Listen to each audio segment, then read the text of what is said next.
Crane Army Base in southern Indiana has always looked for new ways to demilitarize old weapons that are no longer usable by the military.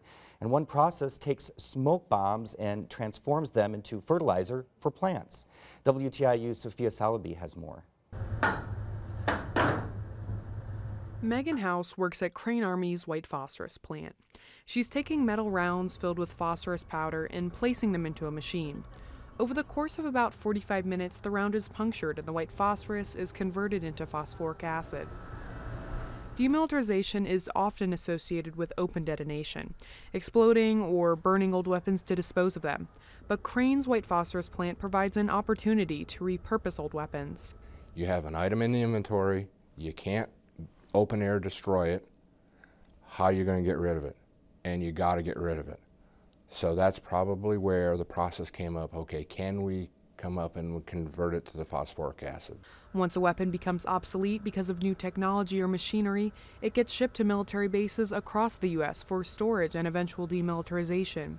And Crane's White Phosphorus plant has been running since the early 90s, 6 months a year, 24/7 in 3 daily shifts. This is unique.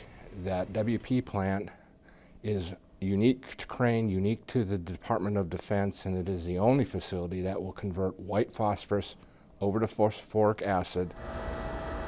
This process starts with rounds and canisters of white phosphorus, used as smoke bombs by the military. Some of them are almost 70 years old. The age of these rounds will vary. The last breakdown of 5-inch 38 Navy projectiles were actually manufactured in 1948. Shift workers place the white phosphorus canister into a machine which punctures it, exposing it to oxygen.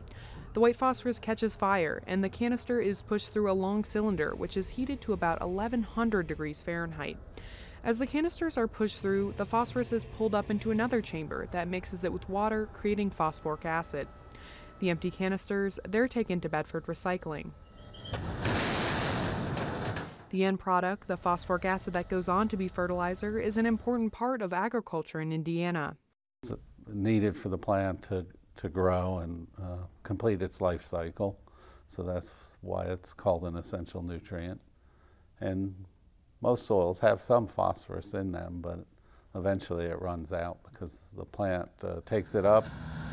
And Hoosier farmers spend about $250 million every year on phosphorus fertilizer to maintain soil health. If you think about a sack, a large sack of flour, that would be leaving the field every year, and in order just to maintain the soils, you would have to put that back. So it really is, when you think of 11 million acres of corn and soybeans, a tremendous amount of nutrients that are removed from fields and need to be returned.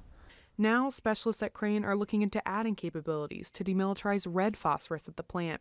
It's only 2 molecules different from white phosphorus, but it requires a slightly different process for demilitarization. My understanding is they were looking at capability gaps. Red phosphorus came to the top of the list. We have no capability for the red phosphorus. Then the question started to be asked, is it close enough to white phosphorus? Will it perform the same? And that's where we started into the demonstration evaluations and the assessment of can we process it through the WP plant. Allswede hopes the red phosphorus demilitarization process will get approved in the next year. That could boost production of the plant from 6 months a year to year-round and help with the almost 6,000 tons of WP and RP munitions still awaiting demilitarization. For Indiana News Desk, I'm Sophia Salabi. Farmers in Indiana bought over 400 million pounds of phosphorus fertilizer last year. Now, not all of that came from Crane, but the fertilizer is one of the most important nutrients farmers need for their crops.